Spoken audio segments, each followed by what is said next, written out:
desenvolver. Só para finalizar, vou até concluir aqui, porque para a gente entrar nos textos dela, porque é mais que ninguém viu o texto dela. O papel da mediação pedagógica como suporte à elaboração de níveis de pensamento, conhecimentos mais preparados, organizados e elaborados.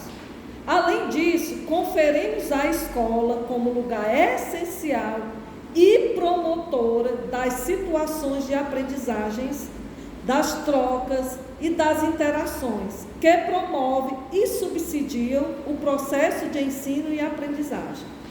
A importância de se identificar o desenvolvimento do aluno, seu saber real, as possibilidades para o potencial que esse sujeito pode alcançar, para promover esse avanço na evolução, partindo do seu conhecimento real para o mais elevado. Porque não adianta a gente propor uma situação de aprendizagem que está para além da compreensão do aluno. Porque para ele não vai ter sentido nenhum. Vai ter sentido? Não vai. Aí você pergunta, quando ele chega em casa, a mãe pergunta: teve tarefa? Teve não. E teve? Teve não. Por que não teve? Porque não teve sentido para ele. Gente, só aqui uma situação que eu nunca esqueço. Nunca esqueço essa situação. Eu não falo da minha atuação profissional, porque aqui eu estou pesquisadora, mas eu vou falar dessa situação. Teve uma criança que foi para o atendimento, eu pedi para ele desenhar a sala de aula. Nunca eu esqueço essa situação. Eu pedi para ele desenhar a sala de aula, ele desenhou. Aí desenhou uma pessoa fora. Aí eu, quem é? Aí ele disse, isso aqui é fulano, ele disse todo mundo. Aqui é a tia, aqui é a lousa. E aí eu disse, esse aqui sou eu. Ele se sentiu partícipe daquela sala? Sou eu aqui fora. Ele disse, mas você não tem que estar dentro? Ele desenhou todo, ele conhecia todo mundo dentro da sala, mas ele não se reconhecia dentro da sala. Ele estava onde fora? Porque ele vivia mais fora do que dentro. Eu digo, esse desenho, vou tirar uma foto desse desenho, vou plastificar e vou colocar no artigo. Aí, pronto, que a gente partir, essas premissas são importantes para a mediação do processo de aquisição do conhecimento de forma mais avançada, para o provimento de práticas pedagógicas que favoreçam essa mudança. Falando em práticas pedagógicas, agora vamos para o segundo momento, que é o texto aqui da professora Geni, que fala de práticas pedagógicas, né? Organização e princípios didáticos para a gestão da sala de aula inclusiva, a gênese de práticas pedagógicas de atenção à diversidade. Agora eu vou deixar a palavra com vocês. Alguém leu? Eu sei que tem gente hoje lendo, que eu vi. E o que foi que mais chamou a atenção? Pontos que a gente pode estar refletindo aqui nesse texto.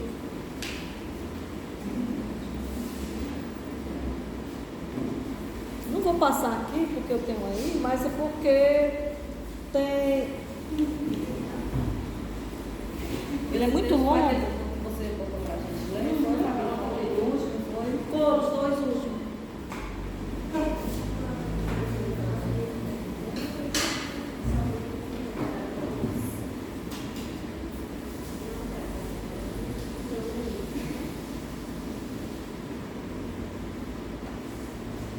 Eu pontuei aqui alguma coisa, só para a gente refletir.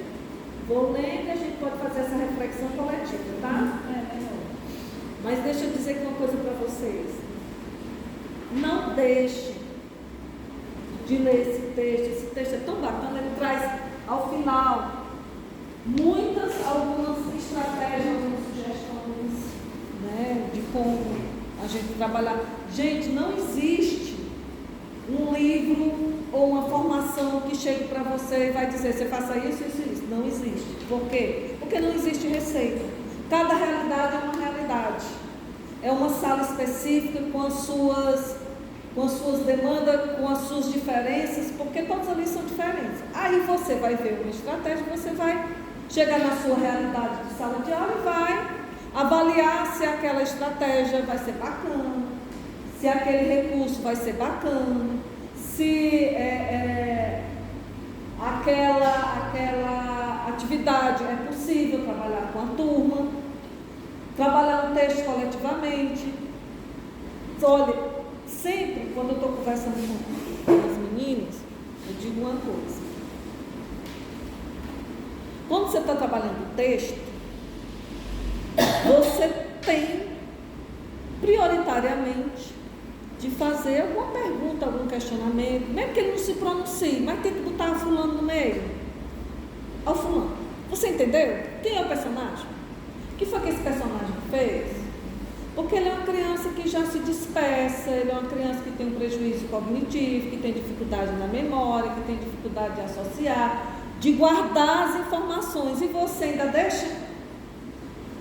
Aí é que ele não vai exercitar essa função cognitiva.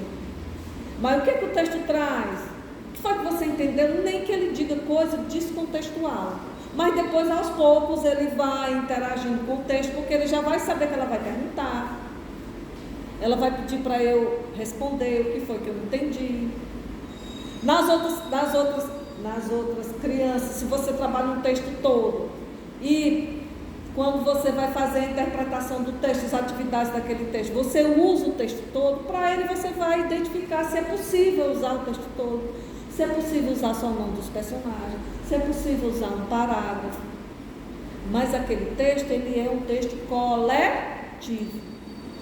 Teve uma situação lá em que a professora do 5º ano chegou para mim e disse: como é que eu vou trabalhar equações não, como é? Expressões numéricas, se fulano só sabe os números de 0 a 8. Nem uma dezena ele sabe completo. E só está associando ainda o número quantidade. Aí eu, como, hein? O professor Raimundo, como, professor Raimundo? Eu digo até o nome dela que vocês conhecem. Alessa. Eu disse: como, Alessa, que a gente vai fazer? Como. Aí ela mesma teve uma ideia muito bacana. Eu disse: olha que ideia bacana. Ele é apaixonado pelo Fortaleza e ela foi trabalhar expressões numéricas, e para ele as expressões numéricas com o uso das figuras. Ele não sabe subtrair, ele não sabe o parêntese e a chave, mas ele sabe usar 2 bandeirinhas, mais 3 bandeirinhas, mais 4 bandeirinhas, juntar aquelas bandeirinhas e fazer a associação numérica. Estava trabalhando também expressões numéricas de uma forma diferente que fosse acessível para ele. Num texto que a professora Monton ela trabalha, que é sobre a dialética na educação inclusiva, é um texto muito bacana, eu vou colocar lá para vocês. Ela usa muito para a gente trabalhar, só que ela não usa as palavras flexibilizar, adaptar, ela usa acessibilidade ao currículo. Nesse exemplo da Alessa e do aluno com síndrome de Down, o que foi que ela fez? Ela tornou o currículo acessível para ele por meio de uma atividade, que era a atividade das expressões numéricas, com o uso da bandeirinha, dos carrinhos, do que ele mais gostava. E ele tinha que resolver no livro. Aí eu disse: então vamos colar no livro. Ela colou 2 ou 3 atividades no livro dele, porque ele tinha que usar o livro. E é coerente, porque todo mundo está usando o livro. Ele vai usar uma folha solta? Não, ele vai usar um livro.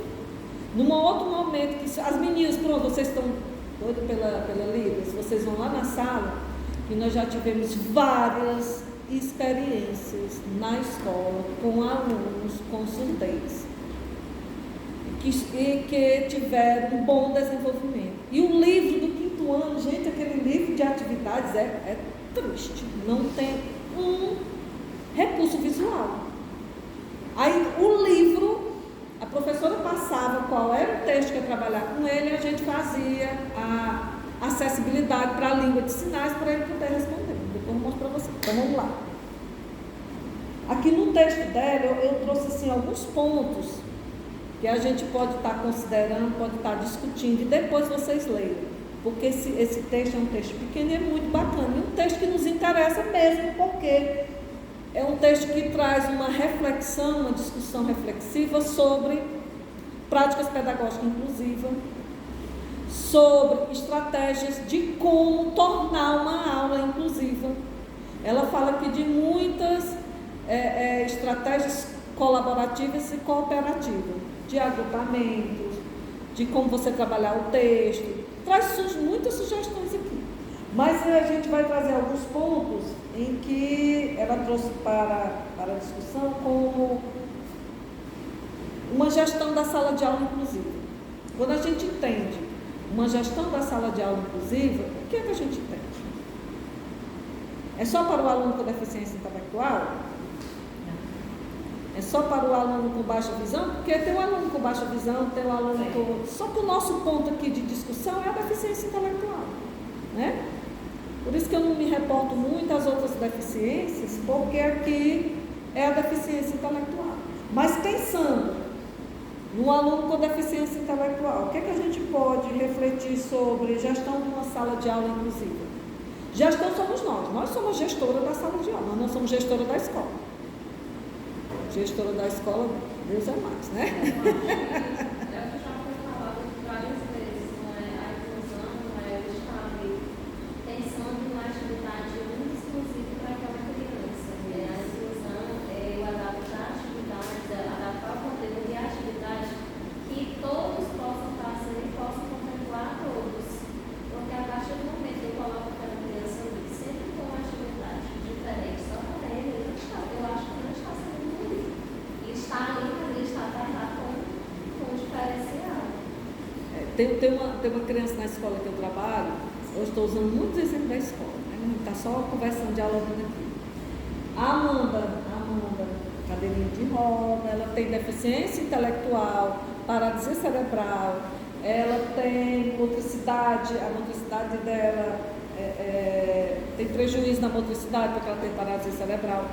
Mas, se a professora colocar uma atividade diferente, estiver trabalhando uma proposta curricular com uma turma e ela outra, na hora que chega em casa ela diz, a mãe liga para mim, na hora.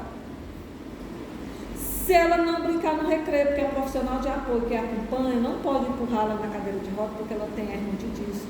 Nem hoje, quem estava na escola hoje, viu que eu passei a aula inteira empurrando a Amandinha, brincando de carro de polícia, porque eu comprei uma buzina e era no carro da polícia. E ela mexia com todo mundo. Aí eu ia lá, empurrava, e ela chega lá, buzinava, diz, Pepe, o carro da polícia, o carro da polícia. Aí ela chega em casa, ela diz, no recreio eu brinquei de carro da polícia. Hoje eu não brinquei, eu fiquei lá no cantinho. Hoje a tia Sandra ela anda com a bichinha de letras, porque no recreio, se não puder empurrar a cadeira dela, tem que brincar com as letras. Se fizer qualquer atividade que ela não fizer quando chega em casa, ela diz. Então tem que pensar nas atividades para ela também, do conteúdo que está sendo trabalhado. Se os meninos se sujarem de tinta e ela chegar em casa limpinha, ela diz, a tia não trabalhou comigo. Tem uma rampa na escola que precisa ser feita. Se forem para a aula de educação física na quadra e a Amandinha não for, na hora que chega lá ela diz. Acho que até liga. Eu digo, que menina fofoqueira. Inclusão. Ela quer ser o quê? Ela quer ser participativa em tudo. Em tudo. Aí na hora do lanche, eu disse para a profissional de apoio, não dê comida a ela. Eu digo, Amandinha, você vai comer com a sua mãozinha, porque eu não sou sua empregada. E ela come, ela quer fazer tudo sozinha. Tudo. Aí é o que é a gente respeitar a criança. Inclusive, a mãe veio falar que ela estava saindo xixizada da escola. Aí eu disse, não, mas ninguém estava sabendo disso. Eu fui conversar com a mãe, por que ela chega em casa toda cheia de xixi, toda molhadinha? E por que a Amanda não fala? Porque ninguém nunca trocou a fralda dela, nem você trouxe, nem trouxe a toalhinha para a gente fazer a higiene. Porque eu não ia me recusar a trocar a fralda dela. A Sandra não podia trocar, mas eu ia ajudar a Sandra a trocar. Ela disse, não, ela faz xixi, ela chega toda molhadinha, quando ela passa a noite sem fazer xixi, que vem para a escola sem tomar banho, porque ela não quer tomar banho todos os dias, porque ela diz que é fria. Aí o primeiro xixi da manhã ela faz na fralda na escola. Aí a fralda já fica cheia. Depois, meu amor, depois bote ela no chuveiro todo dia, ela vai fazer xixi embaixo do chuveiro. Aí eu peguei e digo mais, não tem problema, a gente pode trocar a fraldinha dela na hora do recreio, mas você tem que falar para ela. Se ela permitir, porque ela já é uma adolescentezinha, que a gente troque a fralda dela, porque a gente vai mexer na individualidade dela, porque eu vou ter que fazer a higiene da genitália, porque ela passou a noite sem fazer xixi. Se ela permitir, você me fala. Agora, se ela não permitir, meu amor, não vou trocar. Você faça ela fazer xixi todo dia, antes de vir para a escola. Aí hoje ela estava de banhozinho, minha filha. Eu disse, toma banho amanhã. Tomei banho. Então não está com xixi aí, né? Mas ela é danada. Enfim, isso é o quê? É a criança não está pelo seu direito. Pelo seu direito de participar ativamente da aula. E não falta um dia. Não falta um. Quando ela diz aqui, ó, no segundo capítulo,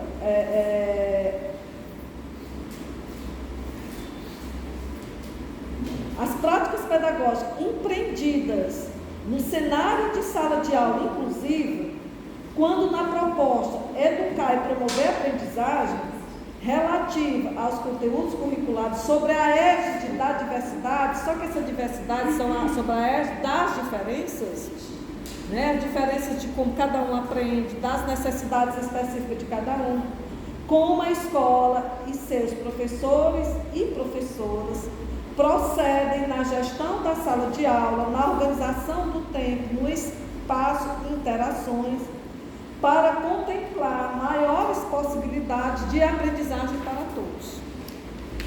A aprendizagem não é só com o grupo, né?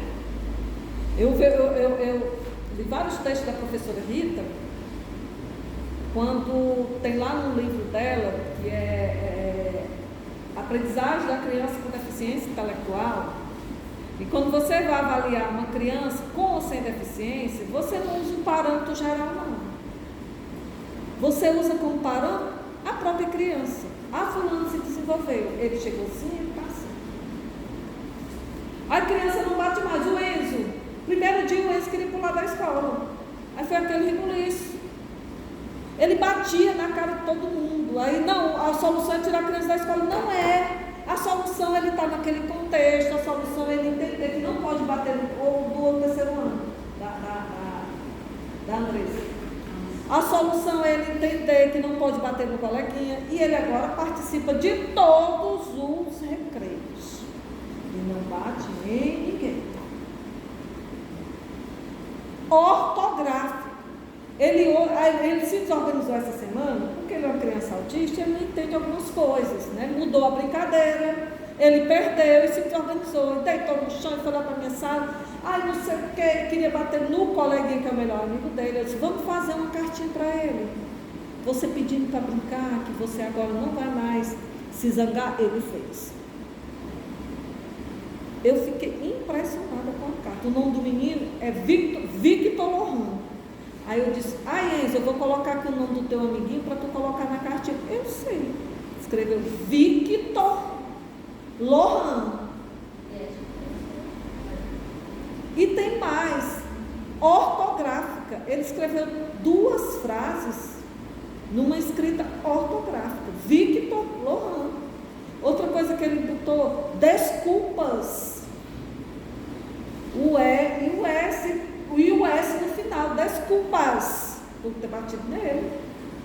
Aí eu chamei ele na sala, foi fazer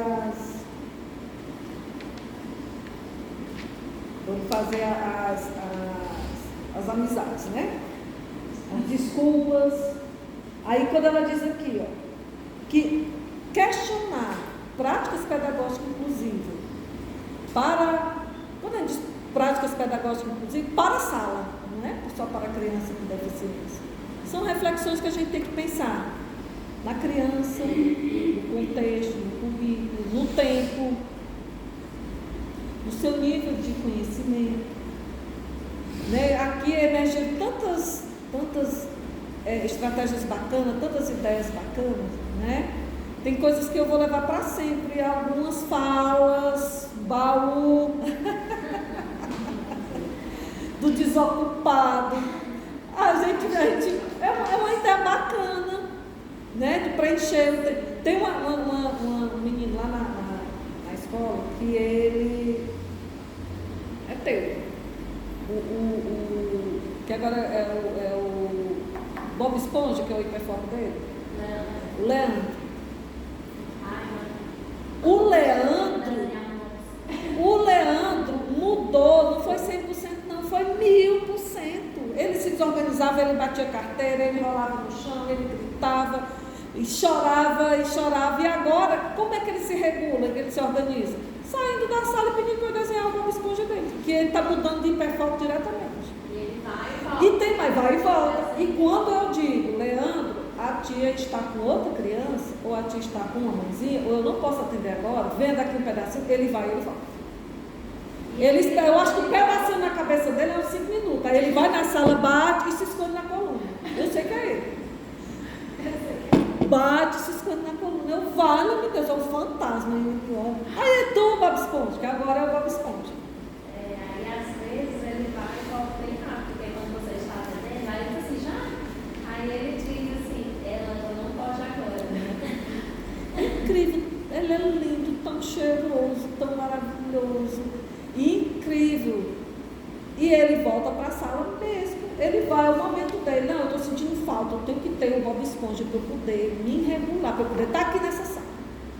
Se eu desenhar o Bob Esponja em 1 minuto, em 1 minuto ele vai para a sala. Antes era um cavalinho.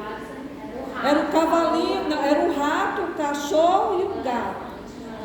E o elefante era difícil. E ele dizia, não está parecido com um elefante. Eu, não, meu filho, está parecido. Não, prossigamos. Aqui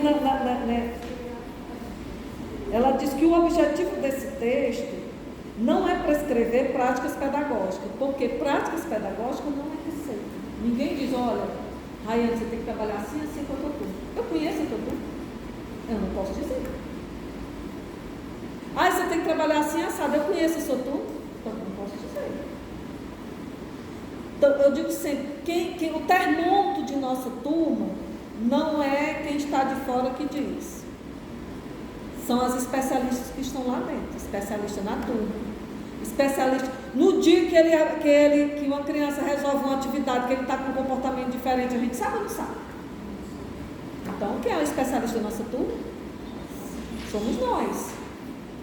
Não é ninguém. Não livro nem diz como é que você trabalhar. Vem as sugestões, vem as reflexões que a gente tem que fazer, as observações que é importante. Entender a criança, ver como ele chega na escola. Eu entendi que tem um menino doente. Eu entendi hoje que eu fui observar uma criança, porque que tem dias que ele chega na escola chorando. Quando a mãe diz que ele vai dormir lá.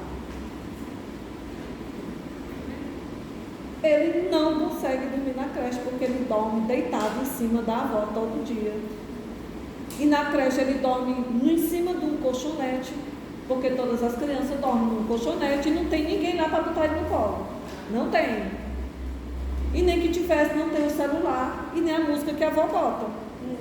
Então é uma tortura. Ela quer torturar essa criança. Ela diz, hoje eu não vou buscar você, você vai passar o dia na creche. Ele entra na escola, mordendo o birô.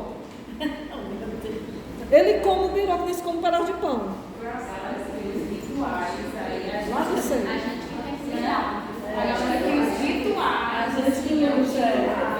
Mas aí eu conversei com a mãe. Eu disse, meu amor, essa criança ele não vai dormir na creche, porque ele tem uma forma muito diferente de dormir em casa. Ela não sei porque que ele não dorme aqui, em casa dorme. Mas como é que ele dorme em casa? Num celular, deitado em cima da mãe, balançando a rede. A mãe dorme a tarde todinha, o menino passa a tarde todinha lá. Enfim, meu amor. Então, essa realidade, né? A gente que está lá dentro, a gente vai conhecendo. Por isso que ela diz que o objetivo desse texto não é prescrever práticas pedagógicas.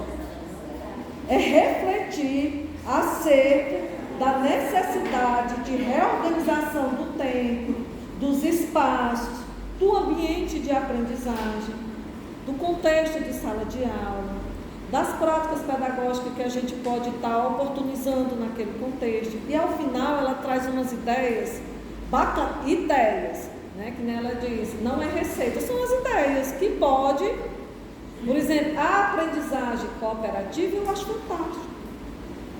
Eu acho inclusive que a prefeitura deveria pensar, porque tem doutores na rede que pesquisaram sobre a aprendizagem cooperativa, que é os grupos produtivos de 3 crianças, em que cada um assume uma função ali dentro daquele grupo.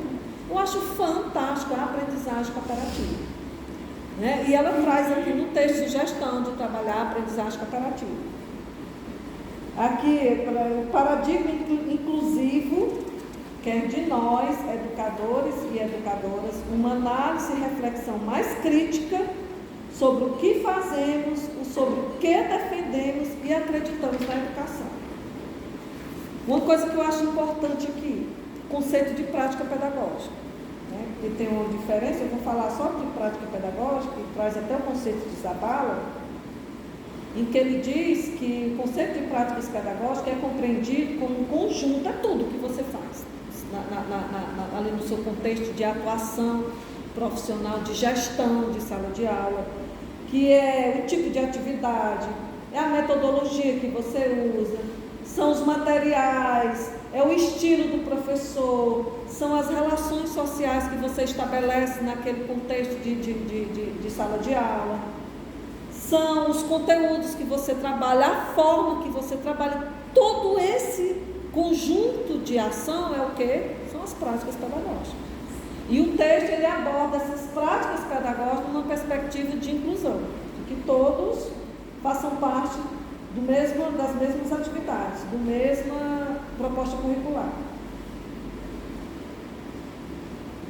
Quando ele diz, em termos de formação de professor para a educação inclusiva, algumas questões são necessárias de serem desenvolvidas no campo dos saberes docentes, que é importantíssimo. Compreensão e a valorização da diferença como própria da natureza da pluralidade humana. Todos nós somos diferentes. Todos nós aprendemos de forma diferente, de estilo diferente. Olha, pelo RU, a formação que eu sempre estou dando nas atividades do CREAS. Aí tinha uma cursista que disse, professora, tudo que você está dizendo eu estou anotando. Eu disse, meu amor, mas eu vou disponibilizar os slides. Logo que termina aqui eu coloco. Ela, mas eu aprendo se for assim. Você falando, eu anotando. É uma estratégia de aprendizagem, não. Porque cada um aprende. Quem é que vai ouvir uma aula online que o professor está falando, você vai escrever, sabendo que eu vou colocar os slides? Ela disse, mas nem tudo está no slide. Nem tudo está no slide. Ela anotando tudo. Ela disse, eu aprendo assim. Eu aprendo melhor assim. Aí o que ela diz aí? A valorização da diferença inerente como da natureza humana. Todos nós somos diferentes. Todos nós aprendemos de forma diferente. E a criança com deficiência intelectual aprende de forma diferente também. Só que ela necessita de mais recursos, de mais mediação, de mais exemplos, que você, agora como eu me sinto aqui, que você buline mais com ele, faça ele pensar. Se ele precisa de um recurso visual, ele vai precisar para sempre? Não sei, mas é o tempo dele, não meu. A necessidade é dele e não a minha. Eu digo sempre que a gente planeja para o nosso aluno, eu não planejo para mim. Porque se eu planejar para mim, do jeito que eu planejo, eu já entendo. Se coloco no lugar dele, será que ele vai entender desse jeito que eu estou planejando? Traz um pouquinho assim, por favor. Gente, deixa eu só passando aqui bem rapidinho. Conhecimentos relativos ao desenvolvimento e aprendizagem do aluno com dificuldades. Outro, compreensão da dinâmica e organização da gestão do trabalho pedagógico em sala de aula. Enfim, vocês irão ler.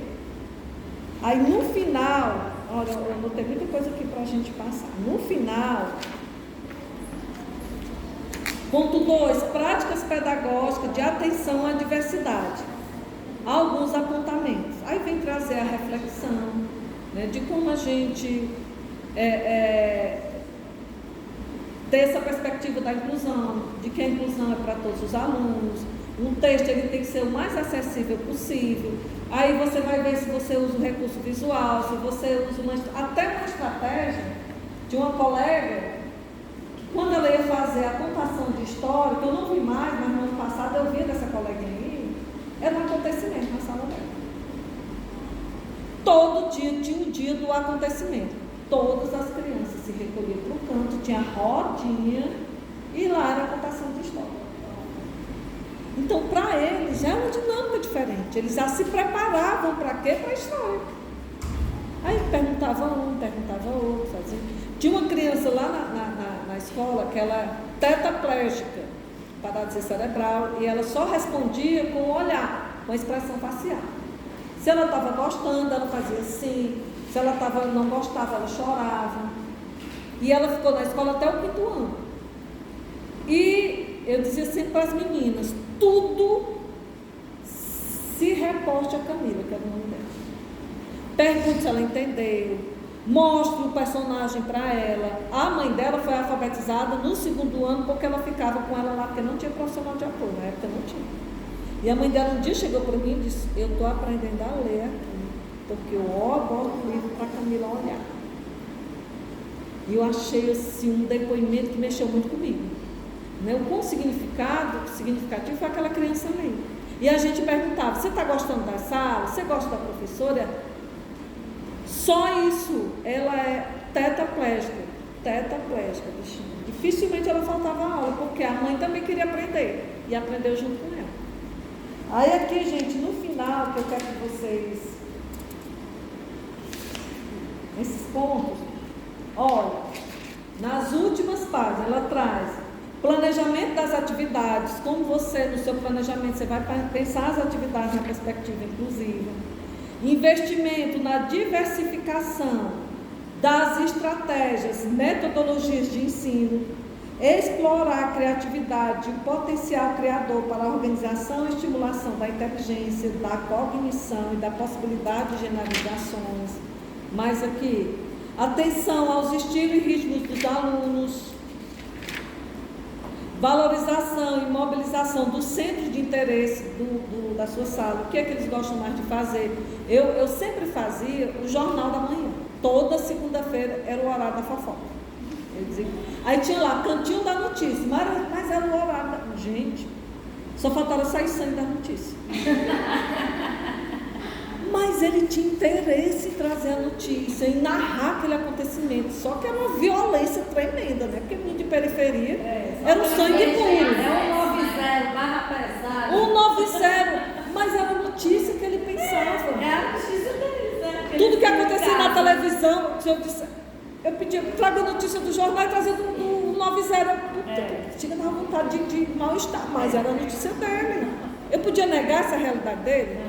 Mas a gente estava usando ali uma narrativa, era um gênero textual que estimulava a escrita, a narração, uma contação de um acontecimento. Embora aquilo era muito pesado, né? Enfim. É interessante a gente também assim, oportunizar, vivenciar o que eles trazem, mas também trazer algo diferente. Sim. E a experiência que eu tenho é com ópera. Todo ano eu levo a ópera para os meus alunos, porque é uma coisa que eles não têm acesso mesmo, até porque ópera é muito caro e aqui é pouco, é muito pouco a gente conseguir. São 2 no máximo por ano que vem. Já lá em casa. Olha como ela é chique, ela é grande, ópera, coisa de rir. Não é coisa de rir. Ópera era para ser inclusive mais cultural, né? Existem óperas não tão eruditas. O Guarani, por exemplo, é uma ópera super fácil de entender. Mas enfim, é porque eu cantei coral e por isso eu tenho acesso à ópera. Mas enfim, eu levo. E é muito interessante porque muitas vezes a princípio eles se assustam. Porque ela é forte, né? E os tenores, né? Às vezes eu tento até trazer os mestres, os sopranos e tal, primeiro.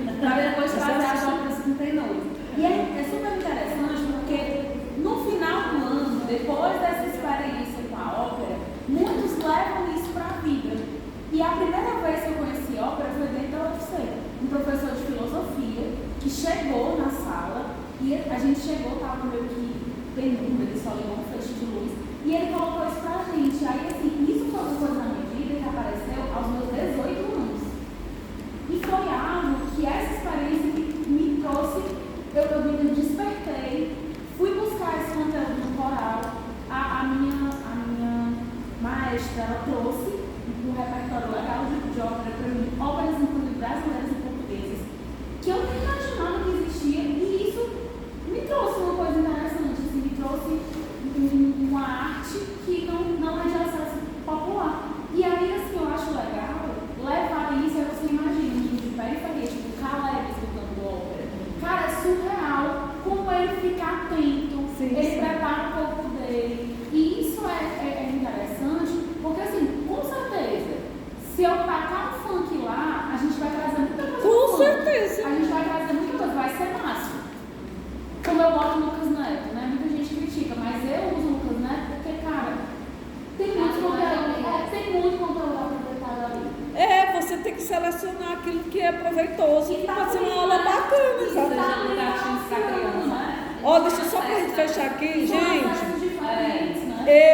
Antes de 2006, porque em 2005, a gestora da escola em que eu trabalhava nos reuniu no final do ano e deu um presente de Natal. Para o presente de Natal, no ano seguinte vocês vão receber todas as crianças com deficiência. Ela disse: criança que anda torta, criança que não fala, criança, autismo a gente nem ouviu falar, criança cega, criança que não aprende. Aí ela, porque já era a política, né? Só que isso já rolava há muitos anos, que os professores não sabiam, porque a gente é desligado. Aí só que antes disso, eu digo assim, eu sempre tive esse cuidado de tentar com que todo mundo participasse da minha sala, e eu nem atenava para a inclusão, não usava a palavra inclusão. O que eu tinha que saber? Que aquele aluno que não aprendia, aquele aluno que tinha um comportamento muito difícil, era o meu desafio e não o meu desafeto. Sempre tive isso em mente. Que se eu soubesse, eu já tinha feito tanto registro de coisa bacana, eu criei peixe dentro da sala de aula. Porque eu descobri que o aluno gostava de peixe, eu comprei o aquário, dei o dinheiro para ele comprar o peixe, comprar ração. E esse peixe, a gente fez tanta coisa bacana, e todo fim de semana, toda sexta-feira, da quinta-feira a gente sorteava quem ia levar o peixe para casa. Que o pai tinha que ir buscar o peixe, porque era um aquáriozinho, podia a criança se machucar. Aí era um evento. Na segunda-feira ele ia fazer toda a narrativa do que foi que aconteceu, de como o peixe chegou em casa, se ele botou a ração, como ele foi recepcionado, se ele tinha irmão, que era o que o irmão fez, até os peixes morrerem. Mas eu criei um aquário de peixe dentro da sala. Por quê? Porque eu tinha um menino, esse aqui não vou gravar não,